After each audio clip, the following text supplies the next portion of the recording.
Hello, my name is Ana Rodriguez and I belong to the development department of Ammonit. I would like to explain you how to use our devices in SCADA applications.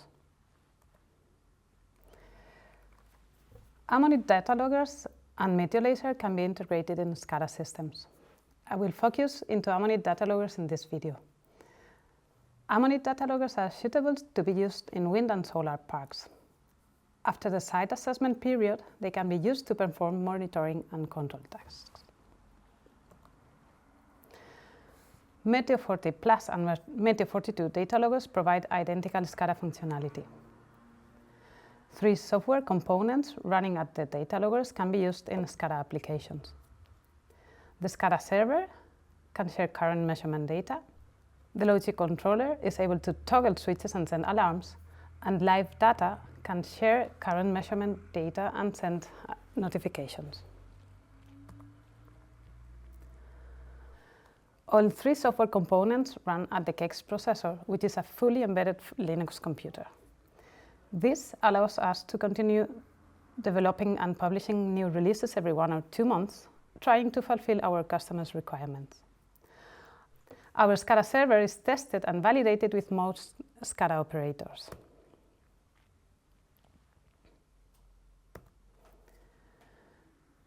During the site assessment period, the KEX is not permanently running. It normally boots once a day to generate and send the CSV files. To use the SCADA server, the KEX must be permanently on, and this entails a higher energy consumption. If the KEX is always on, it is shown in the status box of the data logger as an infinite symbol. The SCADA server supports 2 Modbus implementations: Modbus TCP over TCP/IP networks, which uses the Ethernet port, and Modbus RTU over serial line, which uses the RS-485 port. For the Modbus TCP implementation, an external optical fiber gateway is optionally used. For Modbus RTU, no additional hardware is required. It is important to know that there is a hardware difference between the Meteo 40 Plus and Meteo 42. The RS-485 port used for SCADA is full duplex in the case of Meteo 42. To deploy it as a half duplex port, simple external wire jumpers are required, as in the drawing. In some applications, a second Ethernet port is needed to connect a different communication device when Modbus TCP SCADA is used. There are 2 ways to achieve this with our data loggers: to use an external router, which must be configured by the customer, or to use an external Modbus RTU Modbus TCP gateway connected to the RS-485 port and leaving the Ethernet port free for other duties.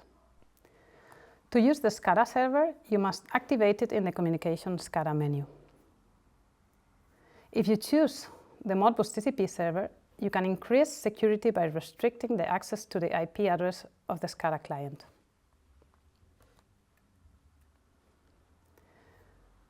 You can also define the IP of the data logger in menu communication line. This IP is normally provided by the SCADA supplier.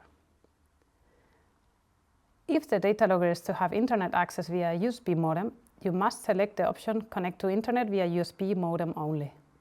Otherwise, the LAN communication is preferred and the modem is ignored. You can select to use the Modbus RTU implementation in the Communication SCADA menu. Only one implementation, TCP or RTU, is available at a time. If the Modbus RTU server is used, it is necessary that the serial settings match between all the devices in the bus.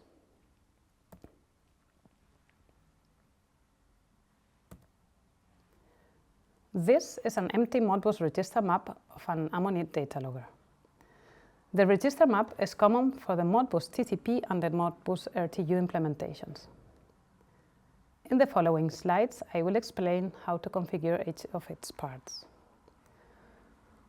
Once the Modbus register map has been configured, it is possible to download it as a CSV file for your documentation. The Modbus register map is part of the general configuration file of the data logger, and it can be downloaded from one device and uploaded to another device in System Information menu.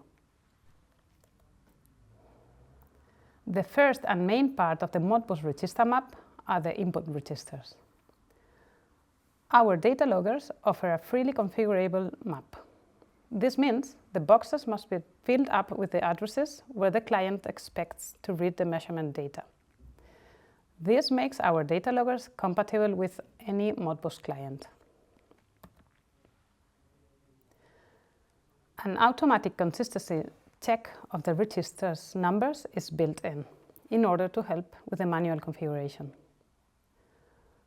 All measurements are available at the table, both live and statistic values, internals, and the state of the switches.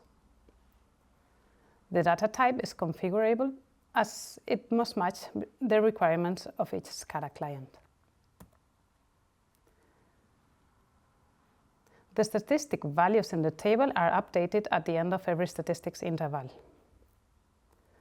The interval can be configured in the Data Statistics menu and is independent from the CSV file's statistics interval. By pressing the Select Statistics button in the site, you can access the Statistics selection menu. In the Statistics selection menu, you can decide which statistics are available for the SCADA server. Each of the selected statistics will generate a column in the measurement CSV file.